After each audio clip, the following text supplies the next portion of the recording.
Hey guys, welcome back to the channel. I hope everyone's fantastic. So I decided, in order to understand what is happening to the United States, or let's say Western society as a whole, I figured I'd make a series of palatable videos that explains just how this all happened. What you're about to watch is so incredibly important. I advise you to share far and wide, especially the younger audience, because as time goes on, our access to information will continue to dwindle.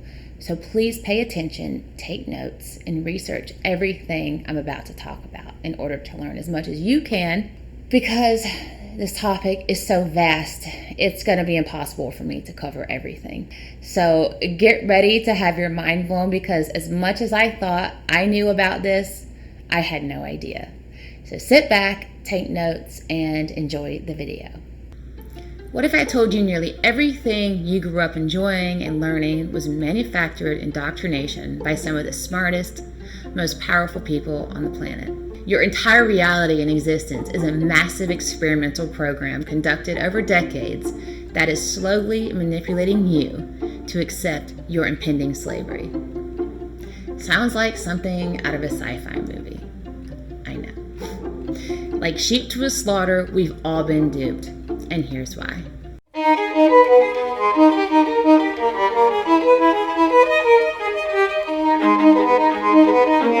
It all begins with the British mind control and brainwashing think tank that is the Tavistock Institute, based in London, England, where the ideology of American foundations of human relations was created. Tavistock began in secrecy as a propaganda creating and disseminating organization centered at Wellington House in 1913, which was where the original organization was put together with the intent of shaping a propaganda outlet that would break down the stiff public resistance being encountered to the looming war between Great Britain and Germany. The project was given to influential and controversial British newspaper proprietors, brothers Lords Rothermere and Northcliffe, founders of the Daily Mail and the Daily Mirror. Their mandate was to produce an organization capable of manipulating public opinion and directing that manufactured opinion down the desired pathway to support a declaration of war by Great Britain against Germany. Funding was provided by the British royal family and later by none other than the Rothschilds, to whom Lord Northcliffe was related through marriage. Arnold Toynbee was selected as Director of Future Studies. Two Americans, Walter Lippmann and Edward Bernays, nephew of Sigmund Freud, were appointed to handle the manipulation of American public opinion in preparation for the entry of the United States into World War I. Mark Randolph, CEO founder of Netflix, is Edward Bernays' nephew, a lineage of propaganda specialists. Who knew? During the course of its evolvement, Tavistock expanded in size and ambition when in 1937 a decision was made to use the German author Oswald Spengler's monumental work, The Decline of Western Civilization, as a model. Previously, Wellington House board members, Rothermere, Northcliffe, Lippmann, and Bernays, had read and proposed as a guide the writings of Correa, Moylan Walsh, in particular, the book, The Climax of Civilization, 1917, as corresponding closely to conditions that had to be created before a new world order and a one-world government could be ushered in. In this endeavor, the members of the board consulted with the British royal family and obtained the approval of the Olympians to formulate a strategy. Funding was provided by the monarchy, the Rothschilds, the Milner Group, and the Rockefeller Family Trust. In a later video, we'll dive a little deeper into the Olympians, but in order to understand the context, this elite group called themselves the Olympians because they truly believe they are equal in power and stature to the legendary gods of Olympus, who, like Lucifer, their god, set themselves above our true God. They believe they are the inheritors of the Illuminism, i.e. the cult of Dionysus, the cult of Isis, Catharism, and Bogomalism, and they have been granted the divine right to instill their will upon us. But more on that later. In 1936, Spengler's monumental work had come to the attention of what had become the Tavistock Institute. In preparation for changing and reshaping public opinion for the second time in less than 12 years, by unanimous consent of the board, Spengler's massive book was adopted as a blueprint for a new working model to bring about the decline and fall of Western civilization, necessary to create and establish a new world order inside a one-world government.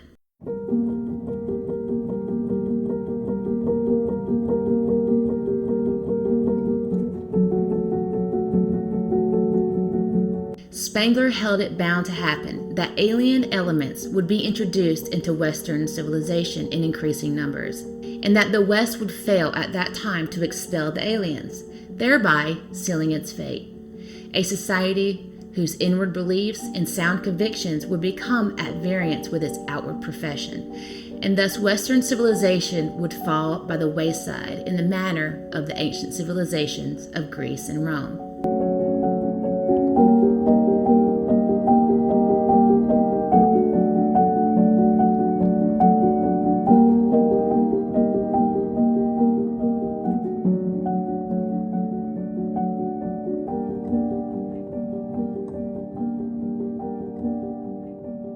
Thus, the whole thrust of Tavistock was to democratize the West by an attack on womanhood and the racial, moral, spiritual, and religious foundation upon which Western civilization rested.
Pretty crazy. In my next video, I'll discuss how the Tavistock Institute has captured every institution in the United States and how it has basically taken over and brainwashed this country. It's a goodie, so you're not going to want to miss it. All right, guys, thanks for watching, and I'll see you later. Bye.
you.